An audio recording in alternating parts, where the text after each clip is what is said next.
Hello guys, Kitsol GPU repairing lab එකට ඔයාලව සාදරයෙන් පිළිගන්නවා. ඉතින් ඒකත් එක්ක අද අපි ඇත්තටම graphics card එකක repair process එකක් යන ගමන් තමයි මේ වීඩියෝ එක අරන් එන්නේ.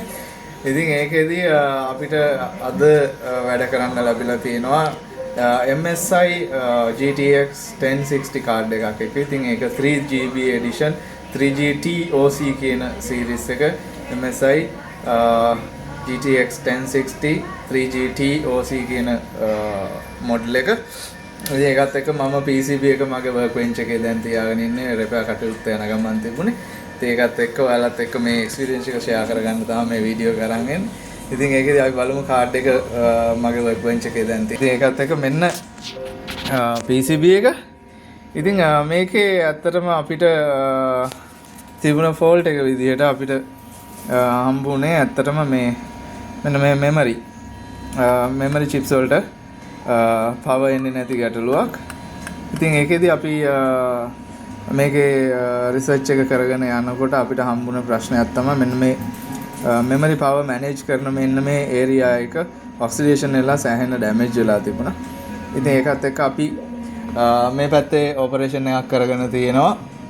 ඉතින් ඒකෙදි මේ ඇත්තටම මේ වැඩ කීපයක්ම කරගෙන තියෙනවා මේ වෙනකොට. ඒකෙදි ඔක්සිඩේෂන් රීසෝල්ඩ් කරගෙන තියෙනවා. ඊට අමතරව මෙන්න මේ chip එක අපි මාරු කරගෙන තියෙනවා.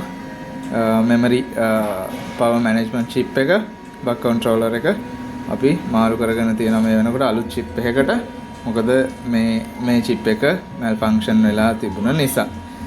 ඉතින් ඒකෙදි අපි දැන් ඇත්තටම ඉන්නේ මේකේ result එක test කරගන්න.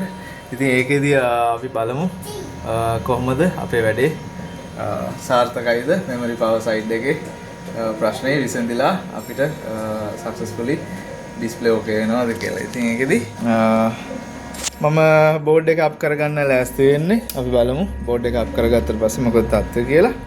ඉතින් ඒකෙදී ඔන්න මම board එක up කරගත්තා. දැන්ට output එක DVI වලින් දීලා තියෙනවා. අපි බලමු display okay වෙද කියලා. ඔයාලා බලා ගන්න පුළුවන් බොහොම සාර්ථකව display okay වුණා. ඉතින් ඒකෙදි අපේ repair එක සාර්ථකයි. ඉතින් මේකෙදි මම මේක ඉක්මනින් off කරගන්නවා. මොකද මේ cool එකක් attach කරගෙන නැහැ. ඉතින් ඒක නිසා හරි display ප්‍රශ්නේ ওই විදිහට විසඳගත්තා. customer අපිට දැනුම් දීලා තිබුණේ no display ගැටලුවක් තියෙන කියලා. ඉතින් ඒකෙදි research check කරලා මේකේ තිබුණ ගැටලුව බොහොම සාර්ථකව निराකරණය කරගත්තා. ඉතින් ඒකෙදි අපි මේක ඇත්තටම මේ ඩිස්ප්ලේ ආවා කියලාම අපිට 100%ම මේක සක්සස්මද කියලා තාම ඩිසිෂන් එකකට එන්න බෑ. මොකද graphics card එකේ cool එක attach කරගෙන මේකේ total carrying එක කරලා card එක නැවත fit කරලා අපි testing කරන්න ඕනේ අපේ test rig වල. ඉතින් ඒකෙදි අපි දැන් ලෑස්ති වෙන්නේ කාඩ් එක ෆිට කරගන්න. ඉතින් no display ප්‍රශ්න විසඳගත්තා. බලමු drive initialize වෙලා කාඩ් එක හොඳට ඔපරේට් වුණොත් අපිට කස්ටමර්ට කාඩ් එක නිර්පද්‍රිතව නැවත දෙන්න පුළුවන් total carrying එකත් කරලා. ඉතින් ඒකෙදි අපි බලමු result එක කොහොමද වෙන්නේ කියලා. no display ප්‍රශ්න සාර්ථකයි. කස්ටමර් සුවපැතුම්. ඔන්න ඊළඟ අදියර දැන් අපි total carry එක යනවා. ඉතින් ඒකෙදි බොහොම ස්තුතියි වීඩියෝ එක බලාගෙන හිටියට. ඉතින් ඔන්න තවත් GTX 1060 3GB MSI card එකක් අපේ lab එක ඇතුලේ මේ විදිහට fix කරගත්තා. වීඩියෝ එක බලන් හිටියට බොහොම ස්තුතියි. හැමෝටම ජය වේවා.